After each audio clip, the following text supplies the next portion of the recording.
Bonjour tout le monde! En forme à Nancy? Je vous le souhaite en tout cas. Aujourd'hui, je vais pour la première fois aborder avec vous la question des outils pédagogiques. Ce matin, il sera question de pédagogie positive. Qu'est-ce que c'est que ce truc-là? Positive, plaisante, agréable, on pourrait imaginer toute une série de synonymes. Il s'agit dans un premier temps de considérer les apprenants comme des individus uniques qui ne ressemblent à personne d'autre qu'à eux-mêmes.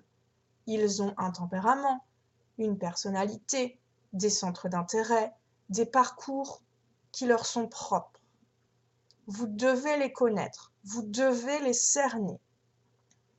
Ils ont également une nature et des réactions qui peuvent être plus ou moins fréquentes. Ils peuvent se sentir gênés, ils peuvent s'énerver, ils peuvent se mettre à rire. Dans un deuxième temps, il s'agit d'encourager les apprenants et de les valoriser. Il convient de les féliciter après une séance de travail, qu'elle soit plus ou moins productive. L'apprenant ne doit jamais vous quitter sur une sensation d'échec. Il doit avoir l'impression d'avoir travaillé et d'être en bonne voie pour progresser.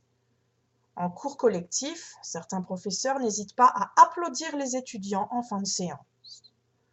Souhaitez-leur une bonne semaine, mettez-les dans un état d'esprit correct ou très bon pour aborder les prochains jours. Enfin, il s'agit dans un troisième temps de transformer les éventuels échecs en victoires.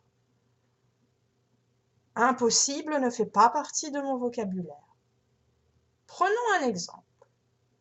Imaginez-vous en train de mener un exercice de compréhension orale avec une apprenante qui, malgré sa bonne volonté, n'arrive pas à collecter l'information clé.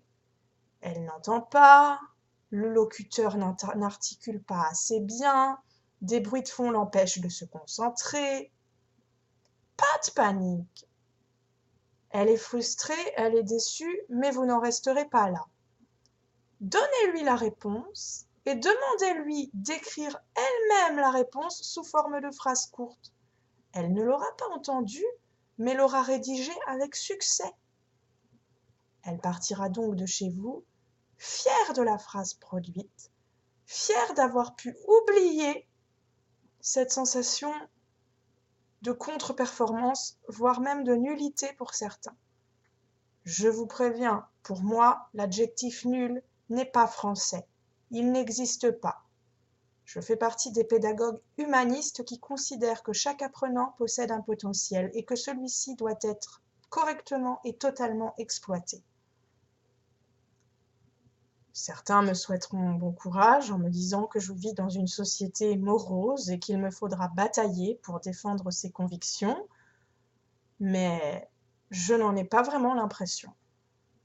Soyez positifs, allez vers les autres, guidez vos apprenants dans leur démarche, accompagnez-les avec du dynamisme, avec le sourire, et tout se passera pour le mieux dans le meilleur des mondes. Vous ne me croyez pas? Essayez!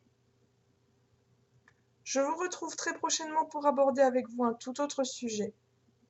Mais pour le moment, je vous laisse en vous souhaitant à toutes et tous une agréable journée de printemps.